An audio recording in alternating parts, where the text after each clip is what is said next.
بسم اللہ الرحمن الرحیم۔ ابھی ایک حدیث ہم نے بیان کی تھی جس میں جو غریب ہیں، لاچار ہیں، ان کو صدقہ وغیرہ دینے کے سلسلے میں اس میں آپ صلی اللہ علیہ وسلم کا فرمان میں نے سنایا تھا۔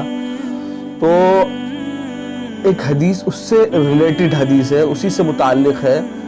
اس میں اللہ کے نبی صلی اللہ علیہ وسلم نے ارشاد فرمایا ہے کہ الصدقۃ علی المسکین صدقۃ وہی علی ذی الرحم ثنتان صدقۃ وصلۃ۔ اللہ کے رسول صلی اللہ علیہ وسلم کا ارشاد گرامی ہے، آپ صلی اللہ علیہ وسلم نے ارشاد فرمایا کہ اگر ہم صدقہ دے رہے ہیں تو الصدقۃ، اگر کسی غریب کو دے رہے ہیں تو اس کو جو ہے ایک ہی ثواب ملے گا، بس ایک ہی صدقے کا ثواب ملے گا۔ اور اگر ہم کسی غریب کو بھی دے رہے ہیں لیکن وہ ہمارا رشتہ دار ہے، رشتہ دار کو دے رہے ہیں تو دوہرا اجر ملے گا۔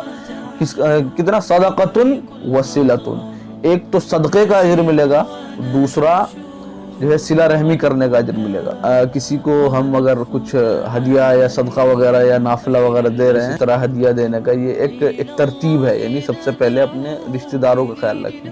اس میں ایک حکمت یہ بھی سمجھ میں آتی ہے کہ جب ہم ہر شخص یہ سمجھے، ہر مالدار اگر یہ سمجھنے لگے کہ بھئی میں اپنے رشتہ داروں کو سب سے پہلے دوں گا، تو جو ہے اس طرح سارے ہی غریب لوگ ختم ہو جائیں گے۔ اس لیے جو ہے ہمیں یہی کوشش کرنی چاہیے کہ پہلے ہم اپنے رشتہ داروں کا خیال رکھیں، اور اس سے جو ہے رشتہ داروں کی خوش دلی بھی ہوتی ہے، اور اس میں جو ہے ظاہر بات ہے کہ ہم نے بھی حدیث سنائی، اس میں ثواب بھی زیادہ ملتا ہے۔